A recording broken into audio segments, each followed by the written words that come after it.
The first and worst storm that I ever endured came by way of emergency brain surgery when I was 15 years old. The situation was dire. The odds of my survival were not encouraging. The likelihood that if I did survive, there would be substantial brain damage were quite significant. To this day, my two older sisters maintain there was brain damage.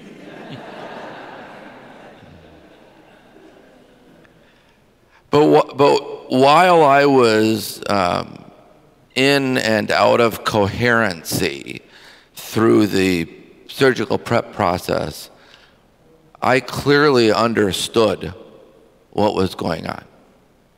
I understood, and I was afraid. I was really, really scared. And while the surgical team was scurrying, there was another urgency that was taking place in the background, and that was the urgency to get my dad there to the hospital. My father worked construction. He was a carpenter, so there were no cell phones back in those days, and so the process of reaching him on a job site and getting him to the hospital in a very compressed time frame took a lot of work, but the nurses, of course, were just so deeply compassionate, and they wanted to make sure that that man, who they had never met, would have a chance to see his son, perhaps for the last time.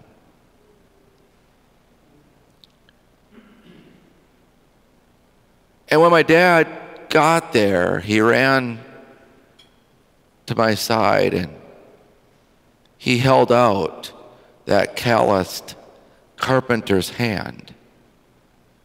And he said, "Hang on and squeeze as hard as you want."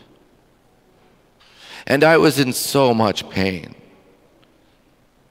I had been hemorrhaging in my brain for over 3 days, and I was in so much pain.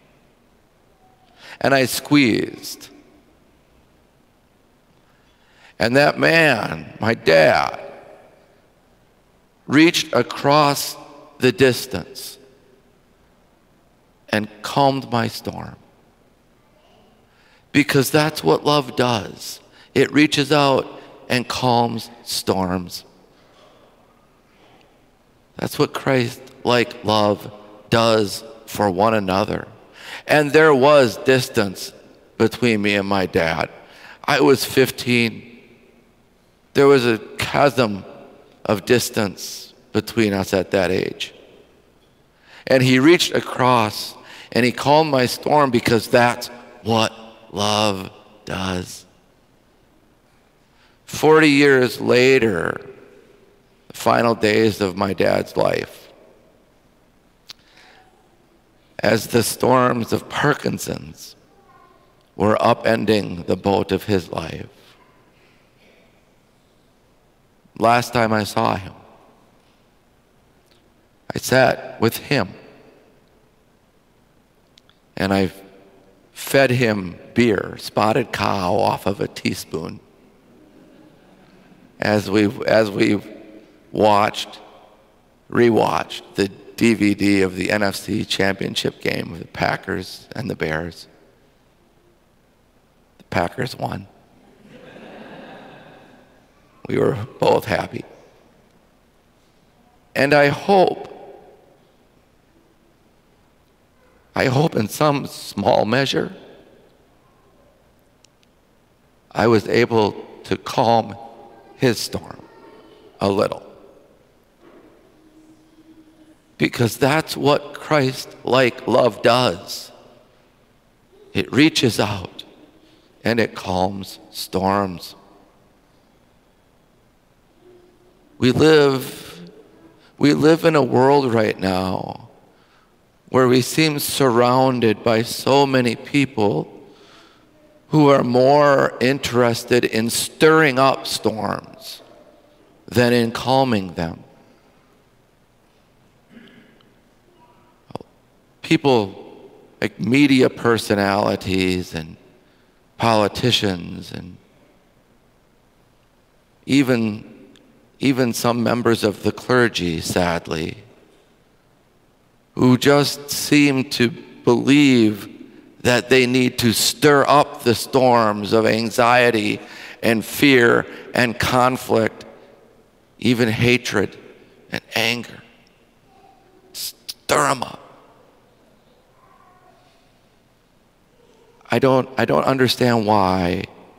I don't understand why everything seems to have to become a big stormy conflict. And so many more people get caught up in these storms and swirl and whirl, and the anxiety and the fear, like the disciples in the boat, is palpable. We feel like we have to live in these storms. Why? Why? When calming the storm is as simple as reaching out with Christ-like love to one another.